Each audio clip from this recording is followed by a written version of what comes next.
ताजिर था जो शहर से दूर एक गांव में रहता था। वो तिजारत के लिए रोजाना शहर जाता और मुख्तलिफ अशिया की खरीदो फरोख्त किया करता। तिजारत करने के लिए उसके पास एक गधा था। वो गधे पर सामान लादकर रोजाना शहर जाया करता। ताजिर अपने गधे की बहुत अच्छे तरीके से देखभाल करता, उसकी खुराक का बहुत ख्याल रखता, उसे वक्त पर चारा डालता और पानी पिलाता, क्योंकि ताजिर को पता था कि उसकी तिजारत के लिए इस गधे की बहुत जरूरत है। गधा बहुत सेहतमंद था। ताजिर बहुत सारा सामान एक साथ गधे पर लादकर फरोख्त के लिए शहर ले जाता, लेकिन उसका गधा बहुत कामचोर और आलसी था। उसको भागना दौड़ना खाना पीना बहुत पसंद था। आज फिर शहर जाना पड़ेगा। मुझे हमेशा छुट्टियां क्यों नहीं हो जाती? मुझे छुट्टियां बहुत पसंद हैं।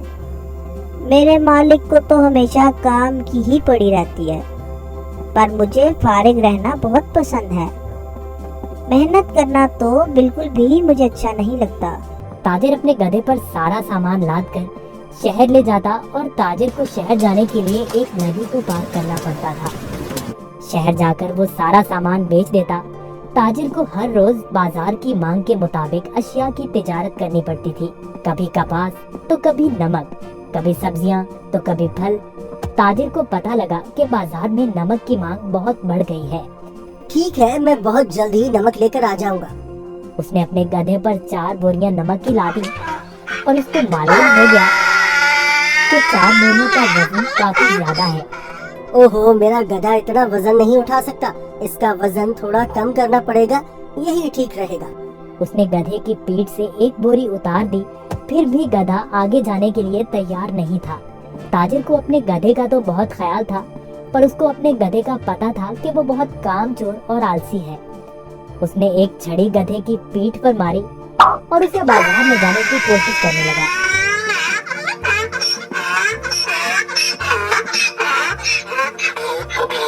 चलो, अब मुझे पता है तुम बहुत आलसी हो। तुम्हें शहर जाना बहुत जरूरी है, क्योंकि बाजार में इस वक्त नमक की बहुत मांग है।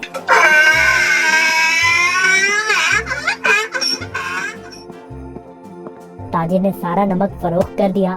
ओहो, सच में बाजार में नमक की बहुत मांग है। ताजिर ने फिर रोज की तरह शहर में नमक फरोख्त करना शुरू कर दिया।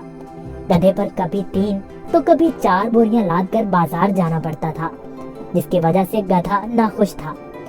पर वापसी पर गधा बिल्कुल खाली आता और बहुत खुश होता। रोज की तरह ताजिर ने फिर से 4 बोरी गधे की पीठ पर लादी और शहर की तरफ निकल पड़ा।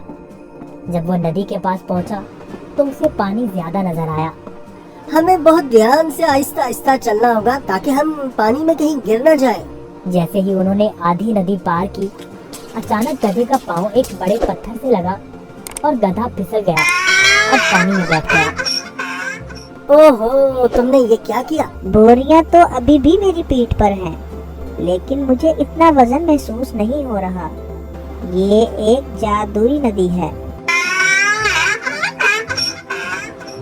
गधा इस बात से हैरान था कि नदी में फिसलने की वजह से उन बोरियों का सारा नमक नदी में घुल गया था और बोरियों में से नमक खत्म हो चुका था। इसकी वजह से गधे को वजन महसूस नहीं हो रहा था, क्योंकि बोरियों में नमक बचा ही नहीं था, सब खत्म हो चुका था। ओहो, मेरी सारी मेहनत जाया हो गई। अब मैं शहर जाकर क्या करूँगा? सारा नमक तो बह गया है।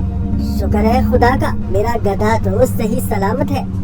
गधे को कुछ नहीं हुआ। अब शहर जाने का कोई फायदा नहीं, मुझे अब घर जाना चाहिए। वाह, कोई वजन भी नहीं और काम भी नहीं। ये तो कमाल की नदी है। फिर अगले दिन ताजिर ने 4 बोरियां गधे की पीठ पर लाद दी और शहर की तरफ निकल पड़ा।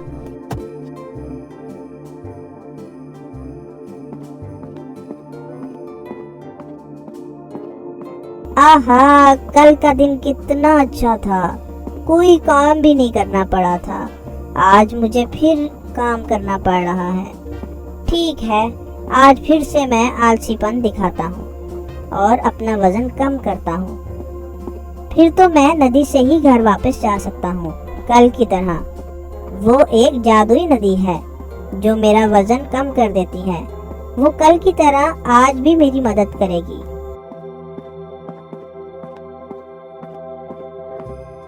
ताजिर उस दिन गधे की चालाकी से बिल्कुल बेखबर था। रोज की तरह ताजिर अपने गधे के साथ इस नदी के पास पहुंचा तो गधा ताजिर से पहले ही इस नदी की तरफ जाने लगा। ताजिर ने उसे रोका। रुको रुको। गधा फिर से नदी में फिसल गया जहाँ वो पहली बार फिसला था। ओहो, तुमने क्या किया? काहिल गधे, जल्दी से बाहर आओ। लेकिन बहुत देर हो चुकी थी। बोरियों का सारा नमक नदी में घुल गया। गधे को अब कोई वजन महसूस नहीं हो रहा था। वाह, ये हुई ना बात। कोई वजन भी नहीं और काम भी नहीं। ये दोबारा कैसे? जरा सोचता हूँ, ये जानबूझकर मेरे साथ कहीं चालाकी तो नहीं कर रहा। ओह काहिल गधे, मैंने तुम्हारा इतना ख्याल रखा और तुमने मेरे साथ क्या किया? इसे घर वापस ले जाता हूँ। मुझे पता है, अब देखो मैं तुम्हें कैसे सबक सिखाता हूँ। गधे ने सोचा, मैंने काम चोरी का ये अच्छा तरीका ढूंढा है, पर ताजिर का तो आज कुछ और ही जहन था। अगले रोज ताजिर ने गधे के पेट पर 6 बोरियां रुई की लाद दी, लेकिन गधे को थोड़ा सा भी वजन महसूस न हुआ। ओहो, इतनी ज्यादा बोरियां? कोई मसला ही नहीं। शहर तक जाना किसने है? इस जादुई नदी तक तो जाना है बस। और वो शहर की तरफ जाने लगे।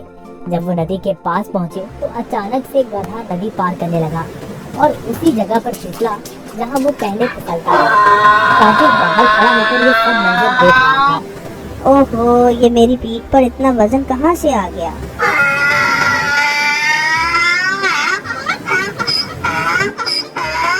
ताजिर बहुत समझदार आदमी था। उसको पता चल गया कि उसका गधा जानबूझकर ये सब उसके साथ कर रहा है। इसलिए ताजिर ने इस दफा बोरियों में नमक के बजाय रुई भर दी थी। जैसे ही गधा नदी में फिसला तो रुई ने पानी जज्ब कर लिया और गधे के पेट पर वजन ज्यादा हो गया। हाँ, तुम मुझे इतने दिनों से बेवकूफ बना रहे थे। तुम्हारी इस हरकत से मेरा बहुत नुकसान हुआ है। तुम्हें इस बात का अंदाजा भी है क्या? अब तुम इसी तरह बोरियों के साथ घर जाओगे। गधे को उन बोरियों के साथ ही घर आना पड़ा। इस तरह गधे ने अपना सबक सीख लिया और उस दिन के बाद गधे ने कभी नदी में फिसलने की हिम्मत न की। इसलिए नतीजा, जैसा करोगे वैसा भरोगे।